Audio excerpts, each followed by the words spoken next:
عالمی منظرنامے میں ایک غیر معمولی پیش رفت کے طور پر پاکستان بالآخر دنیا کو ایران اور امریکہ کے درمیان بڑھتی ہوئی جنگی شدت کی شکل میں یہ جو ایک ممکنہ بڑی قیامت آنے والی تھی اس سے بچانے میں فیصلہ کن کردار ادا کرنے میں کامیاب ہو گیا ہے۔ سفارتی ذرائع کے مطابق پاکستان کی یہ بروقت اور متوازن حکمت عملی اس نے نہ صرف کشیدگی کو کم کرنے میں مدد دی ہے ایران اور امریکہ کے درمیان، بلکہ عالمی سطح پر بھی ایک ذمہ دار اور قائدانہ ریاست کے طور پر ابھرا ہے، اپنی حیثیت منوائی ہے پاکستان میں۔ دلچسپ امر یہ ہے کہ ایک بار پھر صوفی برکت علی اور ڈاکٹر اسرار احمد صاحب کی وہ بصیرت افروز پیشگوئیاں موضوع بحث بن گئی ہیں کہ ان بزرگوں نے پاکستان کے بارے میں کیا کہا تھا۔ انہوں نے واضح انداز میں کہا تھا کہ دنیا کے بڑے فیصلے پاکستان کے مرہون منت ہوں گے،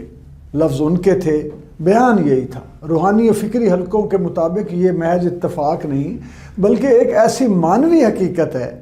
جس کی جڑیں اس خطے کی روحانی تاریخ میں پیوست ہیں۔ ان اللہ کے ولیوں اور بزرگوں کے نزدیک پاکستان صرف ایک جغرافیائی ریاست نہیں بلکہ ایک نظریاتی اور روحانی ذمہ داری کا حامل ملک ہے،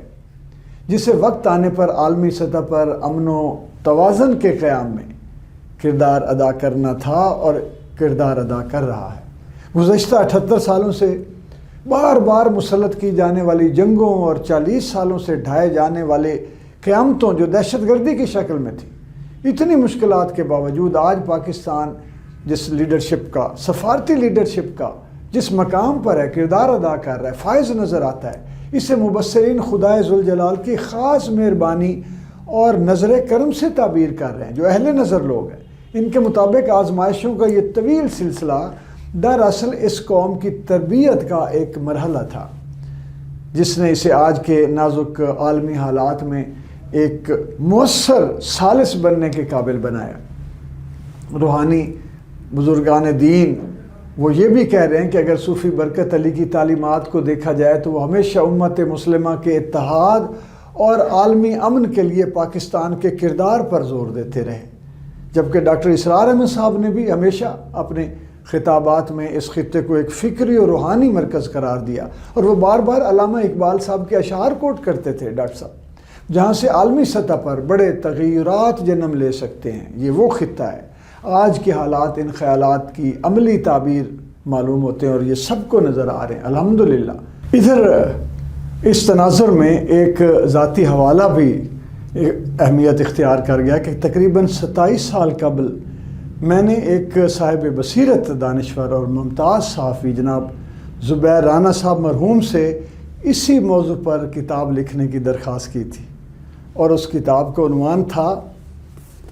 نیا پاکستان اور امریکہ کا زوال۔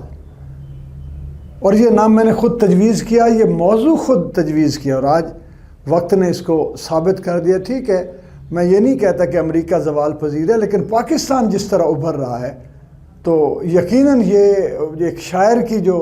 تعبیر تھی، یا شاعر کی آپ کہہ لیں کہ جو فورس سین کی اللہ تعالیٰ نے قوت دی ہوئی تھی، وہ آج ثابت ہوتی نظر آ رہی ہے کہ خطے کے حالات بدل رہے ہیں، ورلڈ آرڈر کا توازن بدل رہا ہے، اور پاکستان ایک نہایت باوقار ریاست کے طور پر ابھر رہا ہے۔ تاہم ماہرین اس امر پر بھی زور دیتے ہیں کہ اگر پاکستان عالمی سطح پر اس قدر مؤثر کردار ادا کر سکتا ہے تو اسے اپنے داخلی معاملات میں بھی اسی سنجیدگی، اسی دیانتداری اور حکمت عملی کا مظاہرہ کرنا ہوگا۔ معاشی استحکام، ملی یکجہتی اور قومی اعتماد وہ ستون ہیں جو اس سفارتی کامیابی کو دیر پا بنا سکتے ہیں۔ آخر میں یہ دعا ہے کہ رب تعالیٰ جس طرح پاکستان کو عالمی سفارتی میدان میں کامیابیاں عطا فرما رہا ہے، اسی طرح اس کی معیشت کو بھی ترقی و استحکام نصیب فرمائے، اور ہمیں امن اور سکون بخشے، اور اس کے عوام کو درپیش مشکلات سے نجات عطا فرمائے، اور جو مہنگائی کی شکل میں ایک افریت ہے ہمیں اس سے بچائے محفوظ رکھے۔ فرحت عباس شاہ، ریڈیو سنو FM 89.4 لاہور۔